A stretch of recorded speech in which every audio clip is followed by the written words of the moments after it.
भविष्यवक्ताओं की कहानी आज हमारे जीवन के लिए निश्चित रूप से एक अच्छा उदाहरण है। इसलिए उनके जीवन के विभिन्न ज्ञान को समझना हमारे लिए बहुत उपयोगी है। तो आज मैं बात करने वाला हूँ हजरत आदम अलैहिस्सलाम और शैतान की कहानी के बारे में। हजरत आदम अलैहिस्सलाम अल्लाह द्वारा धरती पर उतारे गए पहले व्यक्ति थे।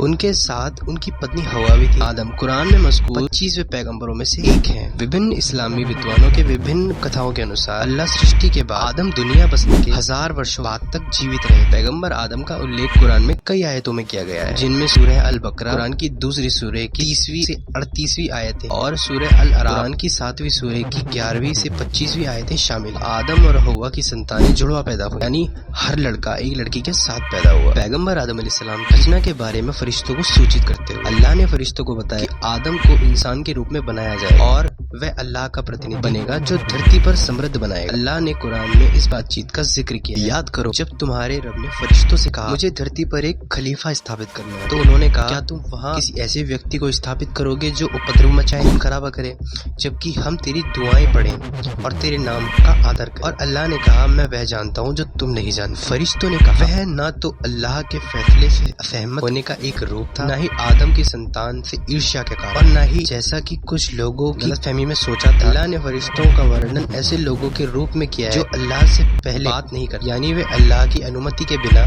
उससे कुछ नहीं मांगते। जब अल्लाह ने उन्हें बताया कि वह धरती पर एक सृष्टि रचने वाला, दुनिया रचने वाला और उन्हें ज्ञान था, फरिश्तों को बस यही चिंता थी कि वह सृष्टि धरती पर बात मचाएगी। इस आयत में अल्लाह के शब्द वास्तव में मैं वह जानता हूँ जो तुम नहीं जानते का अर्थ है मैं जानता हूँ कि इस प्रकार की प्राणी को पैदा करने का लाभ उस नुकसान से अधिक है जिसका तुमने उल्लेख किया, जिसका तुम्हें कोई ज्ञान नहीं। मैं उनमें से पैगंबर बनाऊंगा और संदेशवाहक भेजूंगा। मैं उनमें से सच्चे, शहीद, धर्मी, विश्वासी, उपासक, विनम्र, धर्मपरायण भी बनाऊंगा जो अपने ज्ञान को निम्र विनम्र लोगों तक फैलाते हैं और जो अल्लाह से प्रेम करते हैं और उनके संदेशवाहक का अनुसरण करते हैं। फरिश्तों पर पैगंबर आदम अलैहिस्सलाम का सद्गुण। हजरत आदम अलैहिस्सलाम को अल्लाह ने सीधे मिट्टी से बनाया और उनकी आत्मा को स्वयं अल्लाह ने तुरंत उड़ा दिया था। इसके अलावा हजरत आदम अलैहिस्सलाम को बुद्धि भी प्राप्त थी जो उन्हें सीख, निरीक्षण करने और चीजों को समझने में सक्षम बनाती थी। ये बात कुरान की निम्नलिखित आयतों से स्पष्ट होती। फिर अल्लाह ने आदम को हर चीज की प्रकृति और वास्तविकता का ज्ञान दिया और उन्हें फरिश्तों के सामने पेश किया और कहा यदि तुम सच्चे हो तो मुझे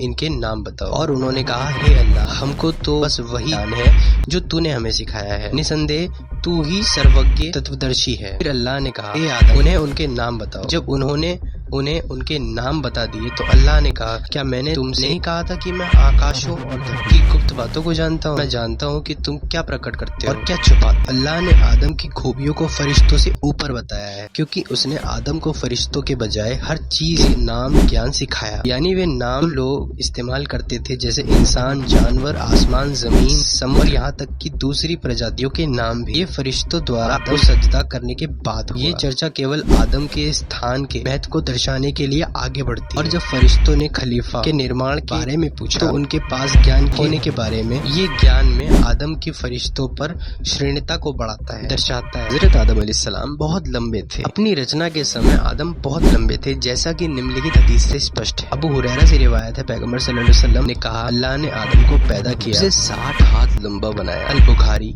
3326। उपरोक्त हदीस में कहा गया है कि जब अल्लाह ने पैगंबर आदम को बनाया तब उनकी लंबाई 60 ज़िरा लगभग 40 मीटर। हालांकि इब्ने खल्दून 1332-1406 जैसे विद्वान मानते हैं जन्नत में उनकी लंबाई इतनी ही थी और हवा के साथ धरती पर भेजे जाने पर उन्हें के मानकों के अनुरूप ऊंचाई थी। आदम के आगे फरिश्तों का सजदा और शैतान अल्लाह के आदेश की अवज्ञा। कुरान में कई आयतें और अनेक हदीसें हैं जो इस बात की पुष्टि करती हैं कि आदम को पैदा करने के बाद अल्लाह ने फरिश्तों को उसके आगे सजदा करने का आदेश दिया था। और जब अल्लाह ने फरिश्तों से कहा आदम को सजदा करो तो सबने सजदा सिवाय इब्लीस। उसने इनकार किया और घमंडी हो गया, इसलिए वह काफिर हो गया। सूरह अल बकरा की आयत में ये रिवायत मिलती है। जब अल्लाह ने फरिश्तों आदम के आगे सजदा करने का आदेश दिया तो इब्लीस, शैतान भी इस आदेश में शामिल था।